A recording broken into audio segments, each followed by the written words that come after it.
Hello. Ang hirap mag-live. Ang hirap pala mag-live. So, nandito ngayon tayo sa Palacio del Gobierno ba yan? Oviedo. So, narito tayo. Attend ng meeting. Ano? Okay.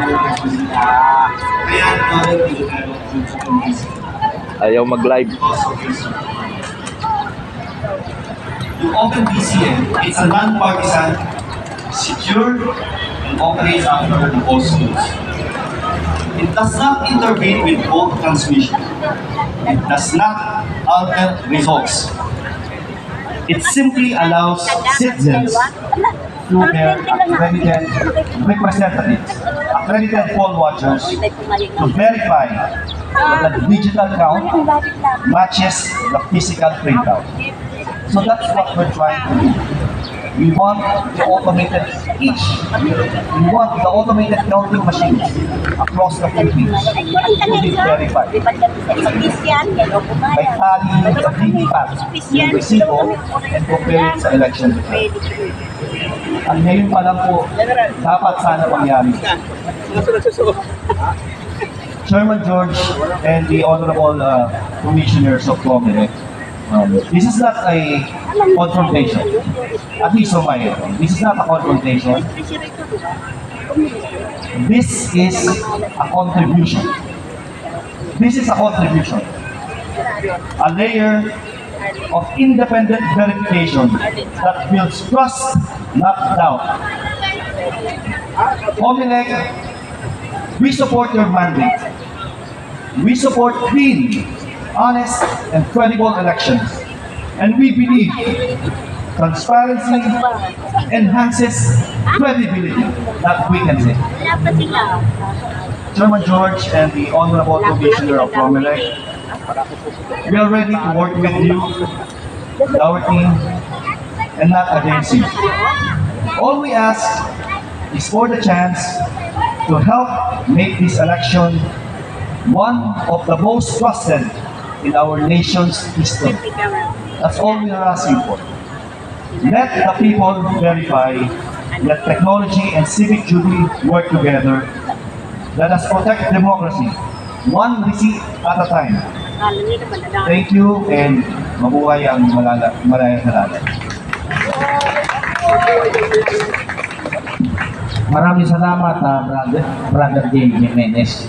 So, hindi po James Jimenez, James Jimenez. Bakit natatawa kayo na pag-ito yung James Jimenez?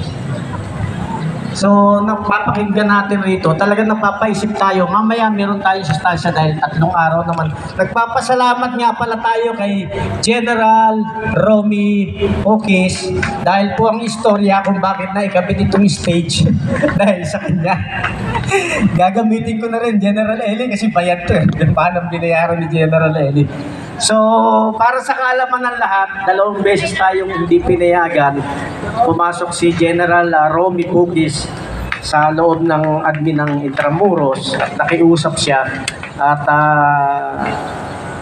napaka-giting nung kanyang ginawa kasi nag-issue ng letter siya. Actually, sa aking pag-aanalisa dun sa letter, affidavit of responsibility yun eh. Sinalo ni General Romy Pukis lahat. Kung ano man mangyayari sa event na ito para lang mabigyan tayo ng pagkakataon. Ngayon, konti tayo kasi may nangyari kaninang umaga, mahabang istorya. Alam ni General Romy. Pero parating pa yung ibang kasamahan natin. At salamat General Romy kasi naging legal yung ating pag-i-stay rito. Dahil ang hiningi ni General Romy Pukis from 7 to 9 ng May. Salamat. Mamaya magsasalita si General Eddie. Si Brother Attorney Glenn Chong, yung damdamin niya. Alam kong prayer rally ito, minsan naiisip, bawal pagmura, bawal tayong magano, pero ano pa ba yung pwede nating gawin sa klase ng mga tao na nandyan? Yun yung pinupunto natin. Bago natin ibigay doon sa ating team ng kontradaya na may papaliwanag rin sila, gusto kong maintindihan nyo na yung sinasabi natin rito, ito yung damdamin ng mga kapatid natin na nasa kalsada, mga ordinaryong tao, pag nakakausap natin. Ang tanong nila sa atin, pagka meron tayong mga pagpupulong, lalo na yung mga kapatid nating Muslim, parating sila mamaya, ang tanong nila, simplified lang madaling intindihin Ang tanong nila, kapatid, ang executive branch at saka legislative branch, magkasabot Ngayon, hindi na natin kailangang pahabain yung paliwanag. Alam natin magkasabwat. Magkasabwat sa korupsyon, magkasabwat sa kasinungalingan, magkasabwat sa dededmahin lang yung sinisigaw ng taong bayan. So, hindi na kailangan na imbestigahan. Alam natin magkasabwat sila.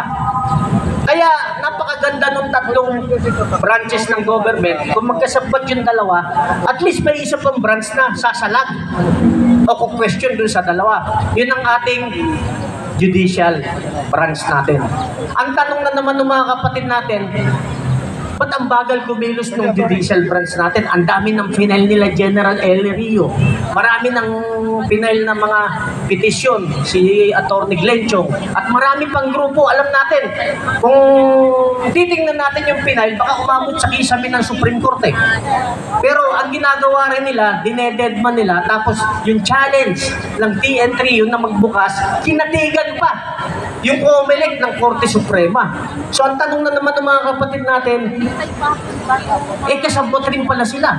Ganun na nga. So kung yung tatlong branches, wala nang mapuntahan ng taong bayan, wala nang malapitan, saan pa tayo pupunta? May nagsabi, Kap, pwede tayong lumapit sa PNP.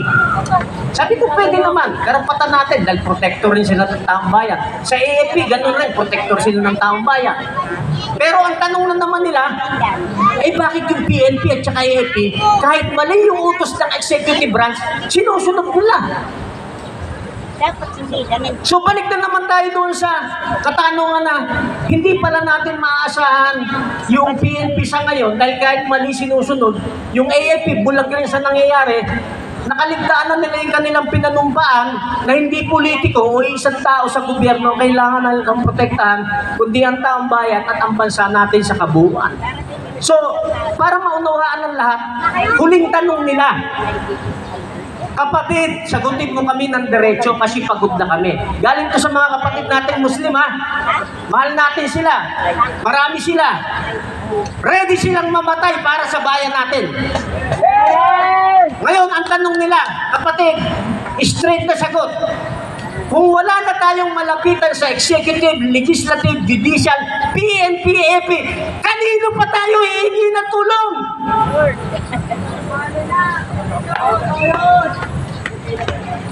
Yun yung challenge sa atin ni General L. Rio kanina. I-analyze natin.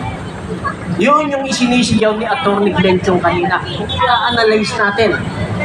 Alam na natin may problema sa lahat Tapos hinahayaan lang natin. So magiging kasalanan ng taong bayan kapag hindi tayo umaksyon at itama lahat ng nangyayari sa bansa natin. Pagbigyan natin ngayon ng ating mga kaibigan sa Kontradaya. Ma'am, please, on the stage. Paki-explican nyo nga, ma'am, kung bakit kailangan namin silang bitayin. Sige, bago po tayo magtungo dun sa bitayin, parang hindi po namin kaya yun sa Kontradaya.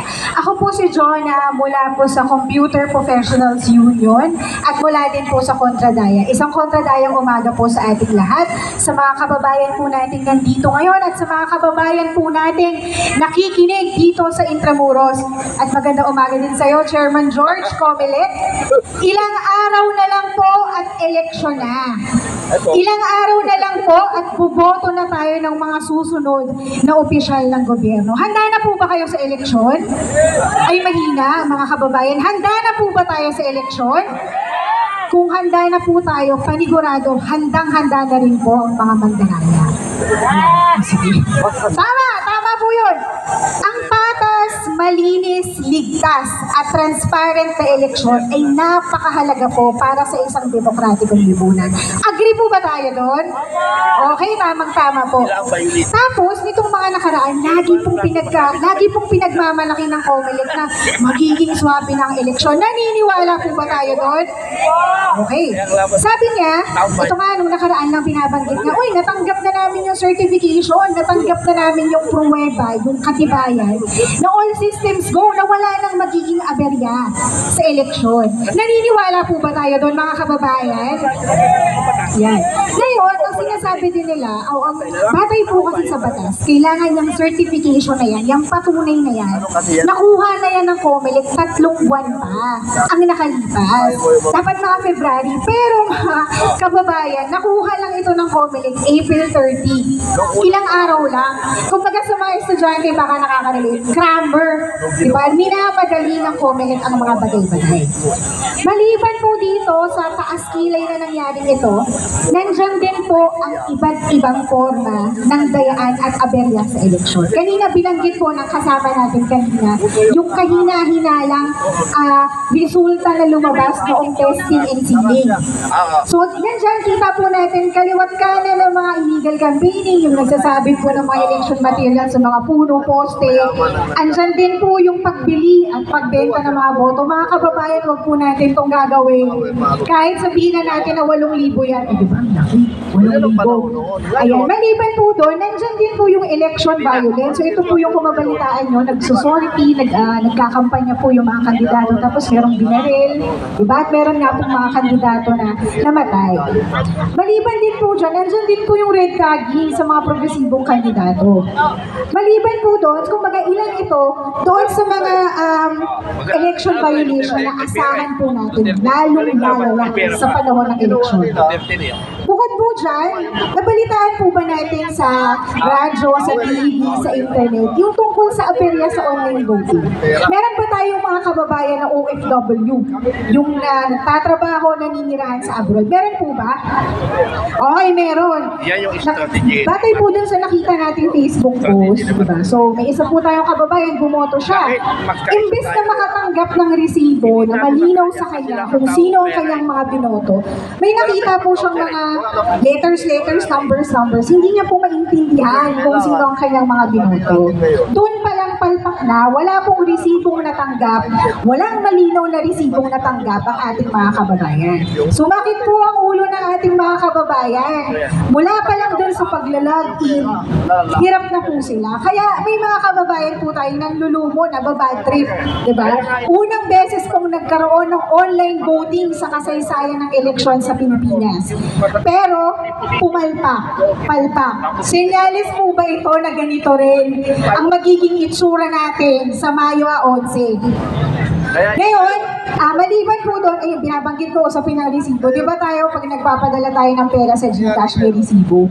Di ba nakita natin kung kanino natin pinadala ang ating pera at kanino din, at kung magkano po yung pinadala natin. Kung kayang-kayang gumawa ng malinaw na resibo, pero bakit hindi kaya ng COMELEC?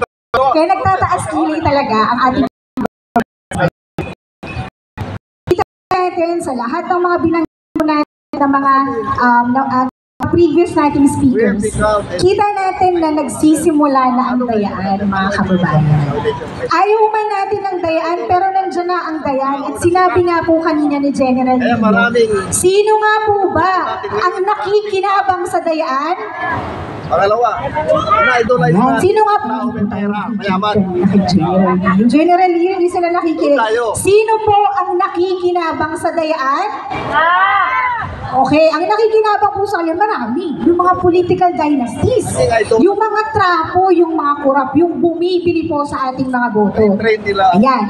Yung kanina nga din po, actually nakaka-alarm po yung binanggit kanina, no, na nagkaroon po ng kaguluhan doon sa testing and sealing sa Butuan City. Kaya Chairman George COMELEC, kailangan po talaga natin tugunan yun.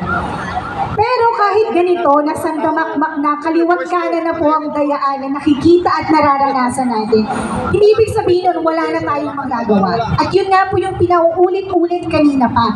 Meron po tayong magagawa para bantayan ang ating mga boto, para bantayan na dapat transparent, malinis ang ating eleksyon. Halimbawa, ito na lang pong ginagawa natin na talakayan ang pangangalampag po natin sa COMELEC, isang mahalagang halimbawa na po ito na mga dapat at kaya nating gawin bago at matapos ang eleksyon. Nandiyan din, maraming salamat din po kay General Dio dahil inimbitahan nyo ang Computer Professionals Union, ang Kontradaya, para makapagsalita, para maibahagi din natin ang tindig natin hinggil sa issue ng automated election system. Maliban doon, binanggit din po kanila yung usapin ng manual counting. Pinagmamalaki ng COMELEC na mas mapapabilis na ang pagbibilang ng ating boto dahil gagamit na tayo ng machine. Pero ang tatandaan po natin, kailangan ba talaga ang pamantayan na tagumpay ang eleksyon ay dahil mabilis na binilang ang ating mga boto? Paano po tayo nakakatiyak kung dinoktor ba ang ating mga boto? Kaya sang-ayon po ang Kontradaya, sang-ayon po ang CPU sa sinasabi natin hybrid election. Ang ibig sabihin po nito, manong-manong pagbibilang ng ating boto. Sa presinto po. Malalive ka dyan mamaya. Diba? Paano naman tayo nakakatiyak na, halimbawa, gumamit na tayo ng ECM, tiyak ba tayo yung minuto natin? Yun din yung matatransmit sa mga server. Diba? Baka kasi yung ACM na yun maging automatic cheating machine. Huwag naman po sana, pero yun nga, hindi na tayo magtataka kung mangyayari ito. Albert. Kaya mga kababayan, ang panawagan po ng Kontradaya, ang panawagan po ng Computer Professionals Union, ay kailangan po natin magsama-sama para tutukan ang eleksyon, para siguraduhin na mabibilang ang ating mga boto at maluluklok ang mga kandidato na tunay po na magsisilbi sa mamamayan. Hinihikayat po namin na magsumbong tayo sa vote report, magsumbong po tayo sa Kontradaya. Mahanap nyo po kami sa Facebook page. I-type nyo lang po ay Vote Report PH at Kontradaya. Nangongolekta po tayo ng mga reports. Actually, marami na po tayong nakuha, kaya sinasabi ko po kanina na maraming kaso ng illegal campaigning, maraming kaso ng vote buying, election violence at red tagging. So para dumami pa po yun, para makita pa po ng COMELEC kung gaano kadaya, kung gaano kapalpak ang eleksyon, mag-report po tayo. Yan. So muli, maghanda, magbantay, kumilos, Kontradaya. Bago po ako magtapos, meron po akong chant na gustong ituro sa inyo. Sasabihin ko po ay dayaan sa halalan. Ang isasagot po natin ay tutulan, labanan, huwag pahintulutan. Lalakasan po natin. Practice muna po. Dayaan sa halalan, tutulan, labanan, huwag pahintulutan. Isa pa po, pinakamalakas. Dayaan sa halalan, labanan, huwag pahintulutan. Maraming salamat po. Salamat sa ating mga expert pala to sa Live. mga Live na. interview ito